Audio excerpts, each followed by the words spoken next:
اچھا سر، کیا کہتے ہیں کہ توشہ خانہ کیس میں بھی کل سائفر میں سزا ہوئی تھی، آج توشہ خانہ کیس میں سزا سنا دی گئی ہے اور وہ پروسیس جو ہے وہ کہیں رہ گیا ہے بیچ میں، وہ مکمل نہیں ہو سکا؟ جی دیکھیں، یہ ان کو ٹرائل نہیں آپ کہہ سکتے، ان کو آپ کیسز نہیں کہہ سکتے، یہ تو دونوں ڈرامہ ہے.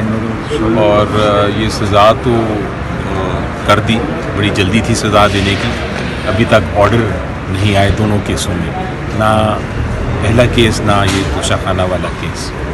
آج بلکہ ہم صبح ہم نے اپلیکیشن دی تھی، کل ہی دی تھی ہائی کورٹ میں، جس میں یہ ریکویسٹ کی تھی کہ چونکہ ہمارا کراس ایگزامینیشن جرا کرنے کا حق جو ہے وہ ختم کر دیا ہے توشہ خانہ صاحب کے جو جج صاحب تھے جو کیس کی سماعت کر رہے تھے، نیب کورٹ کے جج صاحب، انہوں نے چونکہ وہ ختم کر دی تھی تو ہم نے ایک اپلیکیشن دی تھی کہ وہ ان کا یہ جو آرڈر ہے اس کو ختم کیا جائے اور ہمیں جرا کرنے کی اجازت دی جائے.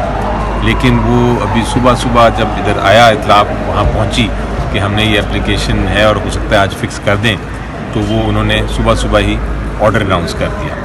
اب وہ آرڈر ایسا ہے جس کے اندر انہوں نے یہ پہلے جو جتنے وکیل تھے عمران خان صاحب کے اور بشریٰ بی بی کے، ان کو اجازت نہیں دی کہ وہ کسی طرح سے بھی جرا کر سکیں. دوسری، ان کو یہ بھی اجازت نہیں دی گئی کہ اپنے کوئی گواہ پیش کر سکیں. تیسری، ایک بہت ضروری چیز ہوتی ہے کہ آپ ایک بیان قلم بند کرتے ہیں، اس بیان کے جو ایکیوزڈ جو ہوتا ہے، ملزم جو ہوتا ہے، اس کا بیان اگر قلم بند نہیں کریں گے تو آپ ججمنٹ یا فیصلہ اناؤنس نہیں کر سکتے. وہ ابھی تک کل شام تک، کل رات تک ابھی تک قلم بند نہیں ہوئے تھے بیان، ابھی تک بیان نہیں دیے گئے تھے، صبح بھی نہیں دیے گئے، ان کے بغیر ہی ججمنٹ اناؤنس کر دی. تو یہ اس قسم کی حرکت ہو رہی ہے. آپ نے دیکھا پہلے کیس میں بھی یہی ہوا، آپ نے دیکھا یہ دوسرے کیس میں بھی یہی ہوا.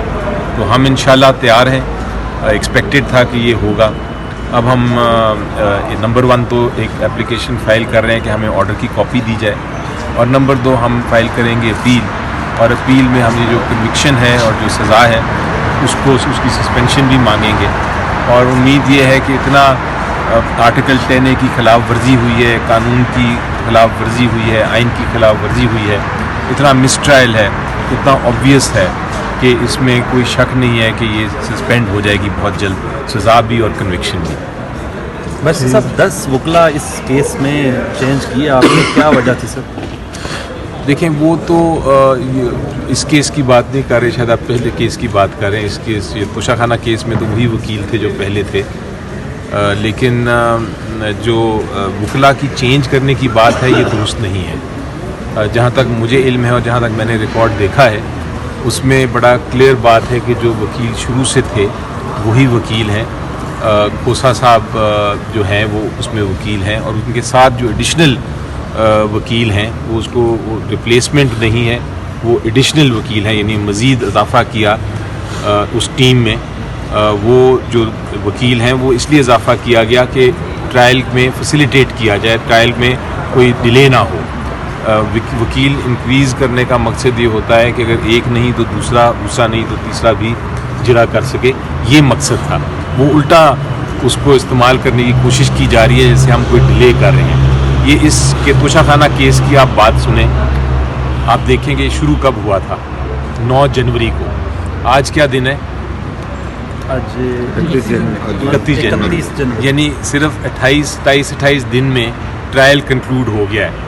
پاکستان میں کتنے ٹرائل ہیں جو 28 دن میں کنکلوڈ ہوئے ہیں؟ ڈیلے تو ٹرائلز تو آپ 5-5 6-6 سال چلتے ہیں، وہ ہوتا ہے ڈیلے. 29 دن یا 27 دن میں کون سے ڈیلے کی آپ بات کر رہے ہیں جو آپ کہہ رہے ہیں کہ نہیں ہم نے اتنا آپ نے ڈیلے کر دیا کہ آپ اس کو اجازت ہی نہ دیں کہ آپ کراس ایگزامینیشن آپ کی جرا بھی ختم کر دیں گے، آپ اجازت ہی نہ دیں کہ آپ اپنی شہادت لے کے آئیں. آپ کو یہ اجازت نہیں کہ آپ کا وکیل ایک دن بیمار ہو جائے تو آپ کہتے ہیں کہ اس کو اگلے دن اجازت نہیں ہے کہ وہ پیش بھی ہو سکے. یہ اس قسم کی آپ نے کہاں دیکھا ہے پاکستان کی جوڈیشل ہسٹری میں، تاریخ میں اس طرح کے کیسز؟ بشریٰ صاحب، بشریٰ بی بی از خود گرفتاری دینے اڈیالہ چلی گئی ہیں؟ جی بالکل، تاکہ ایک باعزت طریقے سے یہ معاملہ اور نپٹایا جائے، اور انشاءاللہ بڑی جلد وہ باہر آ جائیں گے.